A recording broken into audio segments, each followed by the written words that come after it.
पश्चिम बंगाल में दूसरे चरण में 142 विधानसभा सीटों पर मतदान हुए, जिसमें सबसे ज्यादा चर्चा सीएम ममता बनर्जी की सीट भवानीपुर की रही, जहां से बीजेपी के शुभेंदु अधिकारी भी मैदान में हैं।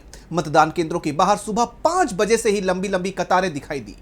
इस दौरान कई जगहों से हिंसा और ईवीएम के साथ छेड़छाड़ की खबरें भी सामने आईं। जमकर नारेबाजी की गई। इसके साथ ही नेताओं के बीच जुबानी जंग भी देखने को मिली, जिससे चुनाव आयोग भी बुरी तरह घिरता दिखाई दे रहा है।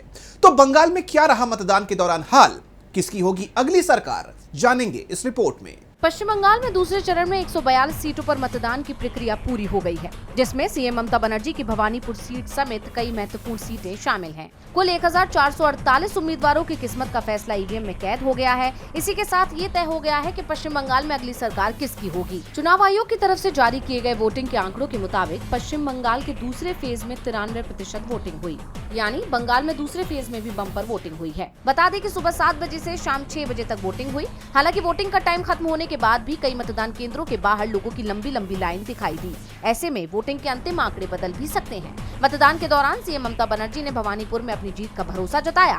सीएम ममता बनर्जी ने दावा किया कि टीएमसी एक बार फिर 2/3 बहुमत के साथ सरकार बनाएगी।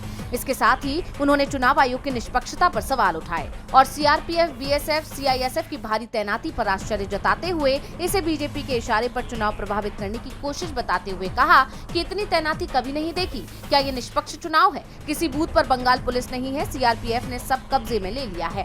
इतना ही नहीं, उन्होंने केंद्रीय बलों पर मतदाताओं को डराने धमकाने का आरोप भी लगाया। तो वहीं बीजेपी नेता शुभेंदु अधिकारी ने भवानीपुर से अपनी जीत का दावा किया। इस दौरान बंगाल में हाई वोल्टेज ड्रामा देखने को मिला। शुभेंदु अधिकारी और टीएमसी वर्कर्स के बीच झड़प हो गई। हालांकि सुरक्षा बलों ने मोर्चा संभाला और भीड़ को तितर बितर करने के लिए बल का इस्तेमाल करते हुए लाठीचार्ज किया, जिससे इलाकों में तनाव फैल गया। दूसरी तरफ शुभेंदु एक पोलिंग बूथ का इंस्पेक्शन करने पहुंचे थे, जहां उन्होंने जय श्री राम का नारा लगाया। इसके जवाब में मौके पर मौजूद भीड़ ने जय बांग्ला के नारे लगाने शुरू कर दिए। भीड़ ने बीजेपी नेता को घेर लिया, चोर चोर चिल्लाकर उनका मजाक उड़ाया। इसके बाद देखते ही देखते पूरे इलाके में अफरा तफरी मच गई। राज्य में कई और जगहों से मारपीट, लाठीचार्ज, नारेबाजी और ईवीएम से छेड़छाड़ जैसी घटनाएं सामने आई हैं। बारानगर के बूथ नंबर 72 में ईवीएम में खराबी के चलते मतदान रोक दिया गया, जिससे मतदाताओं का गुस्सा फूट पड़ा है। बताया जा रहा है कि मशीन को 5 बार बदला गया, लेकिन तब भी मतदान नहीं हो पाया।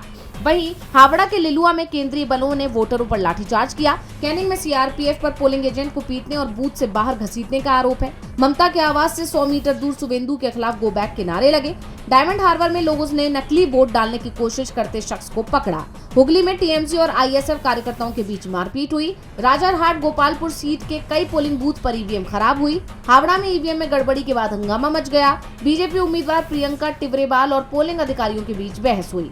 बीजेपी ने आरोप लगाया कि डायमंड हार्बर के फाल्टा में ईवीएम में बीजेपी के बटन पर टेप लगाया गया है, जिस पर चुनाव आयोग ने कहा कि जिन मतदान केंद्रों पर ऐसी शिकायतें सही मिलेंगी वहां दोबारा चुनाव होंगे। अब 4 मई को मतगणना होगी, जिसके बाद साफ हो जाएगा कि क्या सीएम ममता चौथी बार सत्ता में आएंगी या फिर बीजेपी इस बार पैर जमाने में कामयाब हो जाएगी। डीवी लाइव की रिपोर्ट।